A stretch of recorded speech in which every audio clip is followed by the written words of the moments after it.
Hello and welcome to day one of our garden challenge. Now, this looks a little bit different if you were in our last garden challenge, but we have a very special guest today who is talking all about soil and its role in the garden. And this is Karson, and he is from Redmond Agriculture, one of our favorite companies and one of our favorite people too. Oh, that's sweet. I know, I'm such a sweet person. But so we met Karson back in March. Yeah, March of hmm 2022 hmm at the when we went to the Redmond Summit, and then we connected again at the Modern Homesteading Conference last year, and we are becoming great friends through Redmond. Yeah. So we asked him today to speak all about soil because we actually attended a class that he did last year, and where he was talking about soil and the mineralite products, and it was just really, really good information, and we wanted him to share it with you. So this lesson's all about soil and its role. And Karson, take it away. All right. Thank you, ladies. So like I said, I'm with Redmond, and just to give you a little background so you kind of know where my side of the soil, my picture of soil comes from. Before Redmond, I actually worked in agronomy. If anyone knows what agronomy is, that's like large scale agriculture, like helping people put fertilizer out and spray chemicals and all that kind of stuff. So I did that for about 4 years before I worked at Redmond, which gave me a good basis on a lot of things not to do. And then also taught me a lot of really good principles, but it helped me really learn a lot. And so now and that on top of that, I also have my own farm and ranch where I apply all these soil health principles, and I've seen awesome results on them. I try to garden, but I never do because I'm busy ranching. So that's my wife helps with the garden, but I help her with all these principles. So I'm very excited to be here with you today. Okay, let me figure out how to press next. I'm sorry, we just talked about how we're technologically challenged, and I can't figure out how to go next. So here we go. So when we're talking about a garden, an animal, a person, anything, I think it's really important to first learn what how nature works. And nature works really good with other natural products. So for instance, like if you put a baby calf and you feed it calf milk replacer compared to calf's milk from a mama cow, the calf milk replacer will not be as productive as the calf drinking milk from its mother. We see the same things on soil, that when you put out natural products like compost, or you're using worm castings or anything like that, you have a lot better results than you will if you're using like conventional fertilizer. My first experience with this ever, and this is how dense I've been at points in my life, is on my farm. We had we have corrals for our cows. We cleaned them and we spread the manure on this field, and on half the field, and then the other half we went and bought urea for nitrogen, put it on. And when we got done the next summer, you could see an exact line of the field. And the one side of the field where I put the manure was really dark green and it looked super healthy. And the other side, it didn't yield less. It was just as tall a grass, but it didn't have that dark, rich green color. At the time, I couldn't figure out why. I'm like, oh, maybe I put not enough fertilizer on or whatever. But but it's the truth that nature truly wants to have products it knows what to do with. That's why I'm going to go back to our human salt. That's why when you eat our human salt, it works so different than a refined salt, because it's natural and nature knows what to do with it. So when I'm telling people on what to amend their soil with, that's always the first thing I say is try to find things that are natural, that nature actually has a clue what to do with. Because we go and put, when we need nitrogen, we're like, oh, let's go get the biggest number of nitrogen and put a whole bunch of it on. And that's not how nature works. Nature doesn't work in these big numbers and things. It works in balance and in moderation. That's kind of how nature does things. And a cool study that showed this was in the University of Illinois, and they were doing, because if you go back east where they're raising corn and beans, they just put tons of amendments on. So you'll go to a farm and they might put like 400 or 500 pounds of urea on. which is tons of nitrogen. And when they tested the corn that's been on those fields, only 21% of that nitrogen actually went to the corn. And then they also studied that 67% of the nitrogen that actually went to the corn was from naturally occurring things. So you could spend all the money you wanted on nitrogen, things like that. But if it's not nature making the nitrogen, it's not going to work. Yeah. So you could, that's very interesting. I thought that was a really interesting study. Yeah. So we have two things that nature really knows how to work with. That's our sea minerals, which is our salt, and our volcanic clay.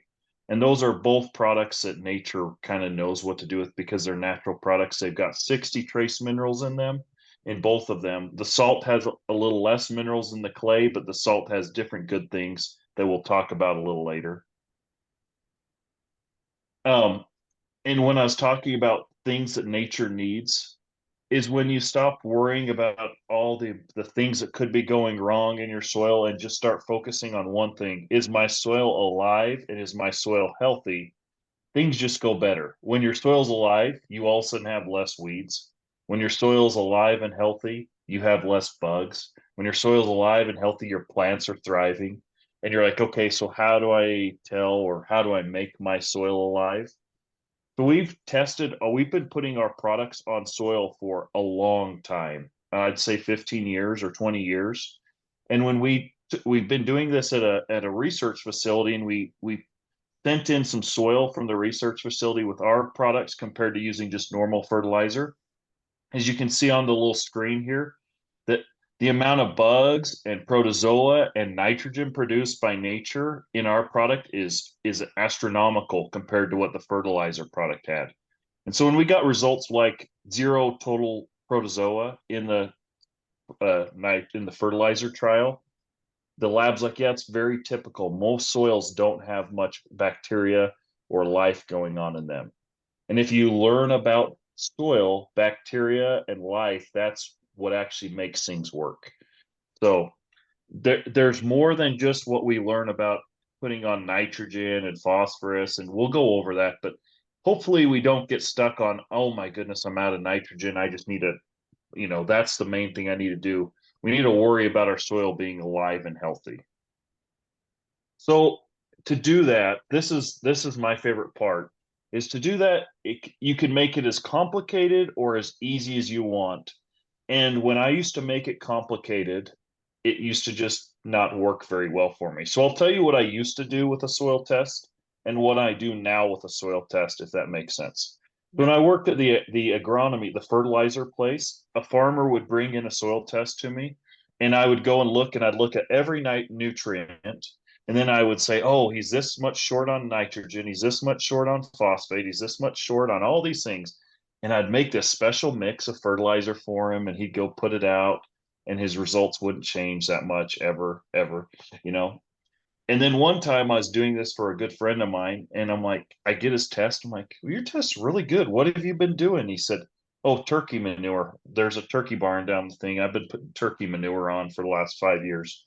I'm like, well, just keep doing that. That was like my first inkling of like, okay, what I'm doing might not be the best. So what I recommend people to do now is I think you need to take a soil test kit because you need to get a baseline of where you're at. Um, so take a soil test kit, and if you look here in the corner, it kind of shows how your results come. I think soil testing can be either really complicated or really easy, and it depends on the test and it depends on your mentality. So this test, the thing I love about it is you can look at that and you can actually understand, oh, okay, so I'm good in all those elements, but oh, I need a little iron, or I need a little of this, or I need a little of that.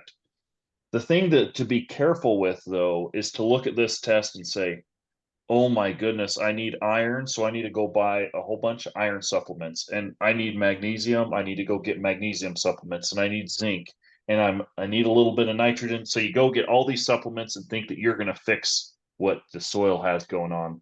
And you can do that to an extent, but it really won't change things very quickly.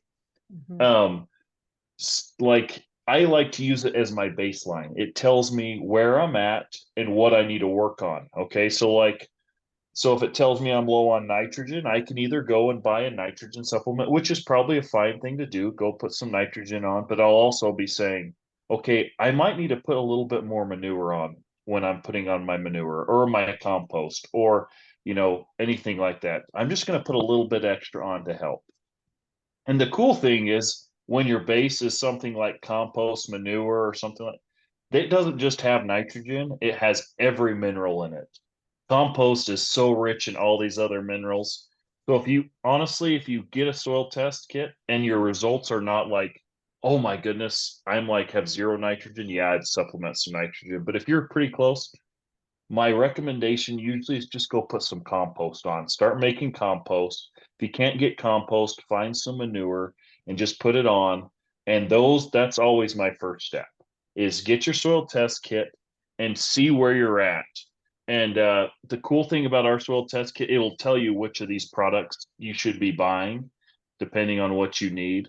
And so just don't get my reasoning behind explaining this so much is I worry when people get a soil test kit that they'll like start doing about, oh my goodness, it says my phosphorus is so high. What do I do to get rid of phosphorus? Don't worry about it. Don't Get worry your about it. soil. Yeah. Don't worry about it. Get your soil healthy and it'll take care of itself. And as you do that, you'll start noticing these things kind of balancing out.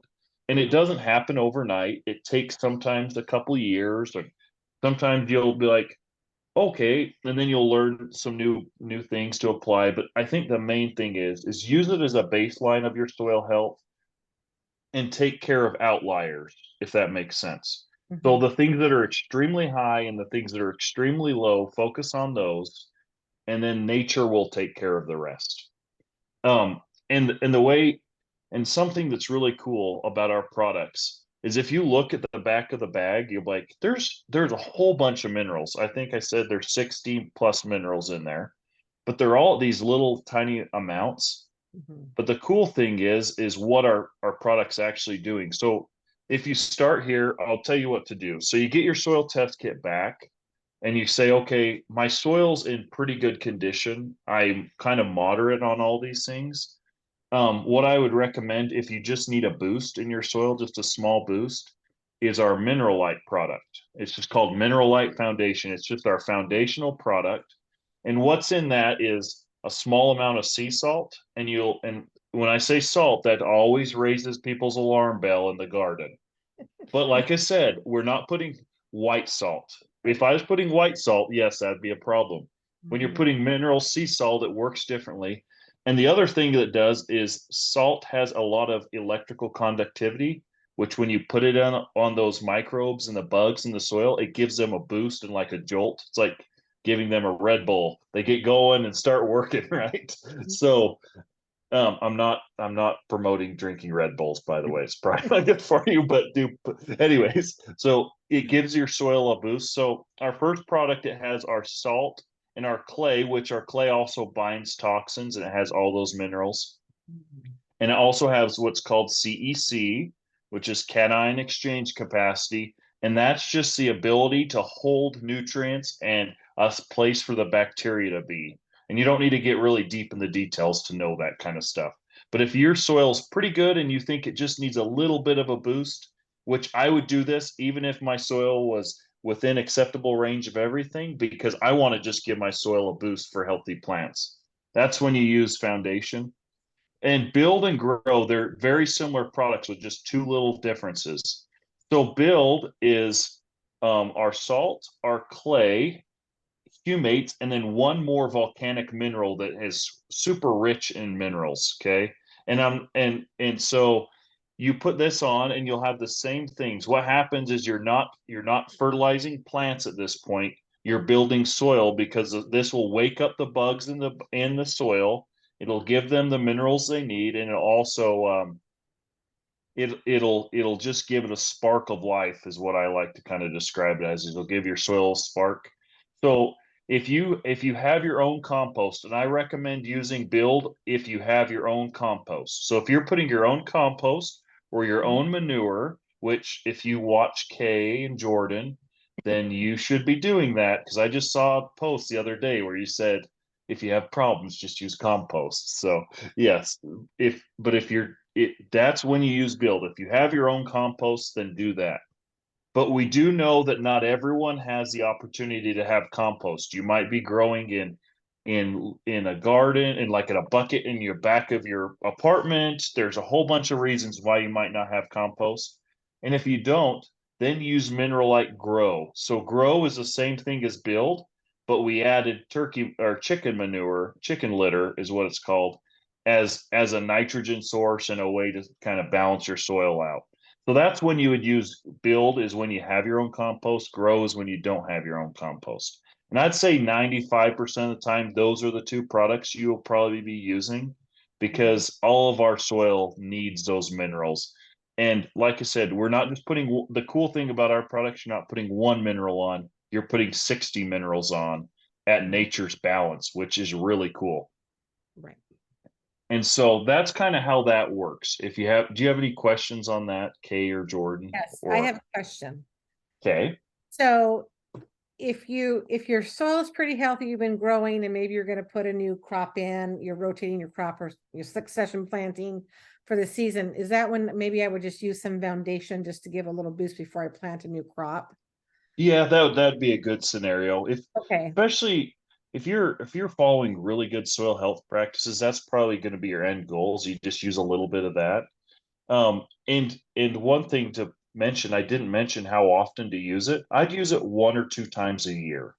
okay, Maybe it, or it, but if you're doing something like you were saying and you're planting multiple crops over mhm, and over again, don't be scared to use it. Just follow the directions on the bag. You can use it as long as you have a crop growing, you'll be fine. You just don't want to be putting it on, then putting it on, then not ever using it. okay. Yeah. And then my other question is, do you ever use the foundation in conjunction with build? Would we ever, No, they have very one similar, or they the have other, right? one or the other. Yep. So I would use, like I said, majority of the time I would use build. Okay, Especially, it'll be really beneficial, especially where you guys live out west and we have some soils with really high pHs. The sulfur in it is really good for that. So, okay, all right. how about you, Jordan? Do you have any deep questions? Yes, I do have a question. Okay. I know Kay's gonna be so proud of me. So we like this because it's the natural, the nature, right? Mhm. Balancing. And so if the goal is to not use like outside products like a fertilizer, Mhm. would this take place of having to use a fertilizer, or would a fertilizer still be necessary when planting? As long as, this is my opinion, as long as you're using compost and things like cover crops and you have good soil health practices, this could take place of using some fertilizers. Great. Great. Yeah. Um, if you have not very good soil health practices and you're not doing things like cover cropping and composting, then you probably need to supplement your soil, if that makes sense. Yes. Okay, Yeah. The more your soil is alive, the less things you have to put on it. Right. The Mhm. more you, and those happen from all the practices you two teach them so good, like cover cropping and all that kind of stuff. Those things all add into you needing less inputs. So, And that's right, kind of, that's our goal. Yeah, Yeah. We yeah. don't want to be adding a million things. Right. Let's, You're trying to get away from the synthetic yeah. fertilizer. yes, Yeah. yep. So start, yeah. So if you're cover cropping and you're, yeah, putting your compost on, this works great. Yep. Perfect. Okay. I've actually had really cool results on my own farm doing that. I used to be, like I said, I used to put every fertilizer there was known to man because I thought that was going to make me more successful. And the more that I've just done soil health things like cover crop and compost and this kind of product that's natural, the better results I've had and the less money I've had to spend on all of it and the less stress because I'm not like, oh my goodness, I need to do this and I need to do this. Right. It's just I'm just taking care of my soil, making sure it's healthy, and then we'll be good. And wouldn't you say more healthy soil also can take up the nutrients and absorb the water better? Oh yeah, yeah. So the healthier your soil is, the more water you'll take in. So example, I'm sorry I keep giving you my farm examples. Is that No, okay? that's great. Yeah. Okay, so I rented this farm and it's in clay, which clay can be compacted really easily. So it's under a pivot. I don't know if you guys know what a pivot is. It's a circle, circle things you see in the fields that spray water. So Oh, I yeah. planted a crop under that, and I'd water almost every day, and it was drowning. I mean, like it was drying up. I could not get it to get water. So I'd water it, and you go this deep in the soil, and it would be dry because it just could not penetrate the soil. Yeah. So after about 3 years of doing this kind of stuff, I've actually got it to where, so when I could not even shove my knife in my soil. It was so hard and dead. And it was like, Mhm. and so I started doing this kind of thing, and I got it to where I can stick my finger in there, and it will now just bare finger compared to having a knife or a chisel to actually get in. And the cool thing is the amount of water it holds. Like I used to go around this field, and water would just run off. Now it actually holds the water. So yeah, when your soil's healthy, it holds water. That's that CEC that I talked about. Yeah. When your soil's healthy, it has higher CEC, which will give you ability to store nutrients and to store water and to store microbes and all that kind of stuff. It's like the hotel for everything to stay at while it's Yeah. there. Mhm. That's great. So yeah, I'm glad you guys are teaching these things already, so I didn't have to come and burst someone's bubble, because I sometimes do that with my presentation. Well, we might need to be bursting a few bubbles. So It's okay. I'm glad it goes with what we do though, because then I feel Right. like, it's Mhm. a great, Right. Well, partnership. that's talk- why it works so well with between us, because you're already doing the things that I teach Right. that so, and you guys make it so easy, so that makes it fun. Yes, that's our goal. This is why we are a great team, is because she's the experienced gardener and I'm very, very new. And so I'm like, okay, how can we get this out? So like, Mhm. I have to understand it. So I know that when I can pull it from her and put it in a way that I understand, that I know that it's teachable for those learning. Right. Because Right. I'm so new Yeah. to understanding it. And it's cool because we understood all this stuff generations ago, like about gardens. Like when I asked my grandma, who my grandma's 80 and she still has a half-acre garden and it's beautiful, and I asked her, like, what do you do for your garden? Well, I put manure and compost on it, and I'm like, okay, and your garden's beautiful, but we just went so away from what we knew in the past, and we made it think like, oh, nature needs us to go and fix it. No, nature will fix itself. Nature heals itself when you're doing the right things. Yes. Yep. Totally agree. Yep. I think that's all I have. Oh, Unless you have any other questions. I don't think so. I think we just want people to know that, just we want them to scoop up their soil and kind of look at it and see what's in it. But we really can't tell just by looking a lot of times, can we, Karson? Or what do you think? No. So a couple indicators of healthy soils, if you pick it up and you smell it and it smells good like earth and soil, that's usually a good indicator. That's really hard to tell. You have to take a test to at least see where you're at. Right. I love that you guys teach testing, but then you don't go so far into, well, we need to add this nutrient to this and this, because we're taking the test to fix outliers, not taking the test to take control of our soil. Like we need to be the boss, so. Right. Yeah. Now we have shared before that we recommend a soil test, and like maybe two people were like, no, you don't need a soil test. They just thought we were advertising it to get paid. Right. But we truly believe in soil testing and Yes. have done it before we even knew about Redmond soil test. And so what would you say to those people who maybe are skeptical on the idea of soil testing? Like, do you absolutely have to do it? Or do you feel like compost and mineral light, if you want to go in blindly? Do you recommend blind? No, you could always just do it. You could always do it without it. But why would you not want to know where you're at? Exactly. Well, that's why would you looking for? Yeah. And why would you not want to know if it's working, like what's going wrong and what's going right? For example, 5 years ago when I started switching to wholesome like soil practices, I took a test at the place I worked before, and I was able to follow up this year with a test. And I looked, and I'm like, holy cow! Without putting nitrogen on my soil, other than compost, my nitrogen went up, and this went up, and this went up. holy wow, so can you do it without that? Yes, but why would you want to? Yeah. It's an inexpensive way to make sure you're doing something right? So because Well, you we agree with that. Yeah.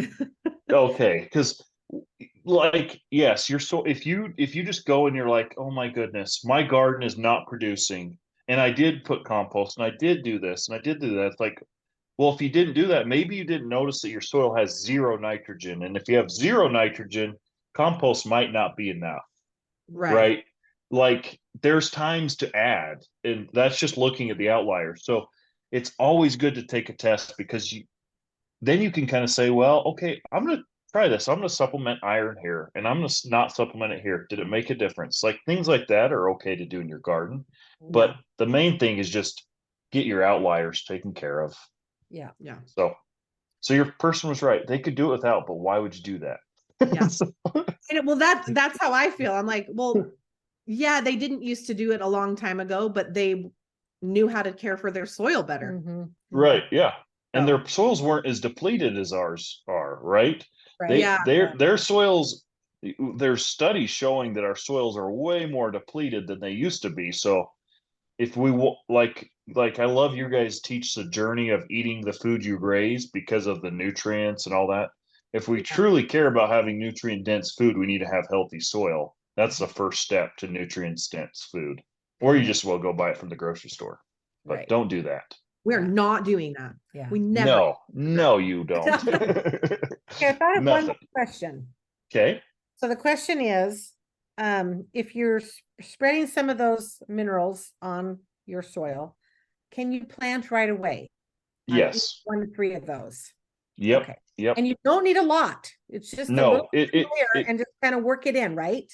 yep, just a little bit, and you can just work it in or Okay. water it in. The Okay. main thing is just make sure you put a little water on it after so it soaks in the soil. Okay. That's the main thing. But yeah, you can plant it right away. We actually have people who are farmers that will run it through with at the same time their seeds going in, Sure, like sure. the same time. So Okay. so yep, you can put it right away. Great. Yeah. I love And if people ask, the best time to put it on is right before, like if you're going to be planting your garden, right before you plant it. If you miss that, when it's starting to grow, just greening up, that's a good time too. Okay. But I'll teach you my favorite principle.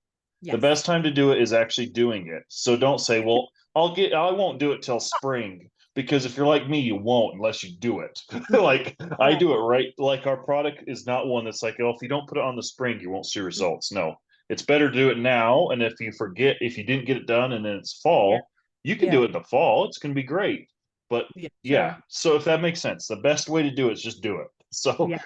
and don't complicate it. And just so you know, it comes in 8-pound bags. Within the next 6 months, we'll have 25-pound bags for people who Oh, have larger gardens. great. So Love that. That's wonderful. yes, that should be good. We'll see how it goes. It'd be great. Perfect. As long as I don't have to do the grow, like bag it, we're all fine because that stuff Yeah. does have chicken manure, so it does Yeah, stink that a one little. is stinky. Yeah. Yeah. We opened it. Mhm. We're like, ooh. Yeah. Ooh, it's real chicken manure. Yeah. That's been a surprise when people message and say, "Well, it was good, but it stunk." I'm like, "Well, it's chicken manure.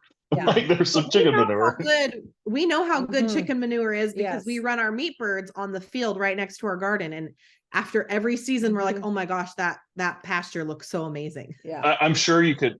I went to a place that was doing that, and you could see literal strips Yes. down the field where they turned around because they turned around and they weren't just perfect, Right. Right. And it was like literal strips. It Yep. was so We're like cool. that. Yep. We missed a spot. Yeah. Yeah, yeah, yeah. That's because it's nature. Nature knew what to do with that when it was laid down there, right? Yep. Yep. Yep. I love that principle. Yeah. So, Me too.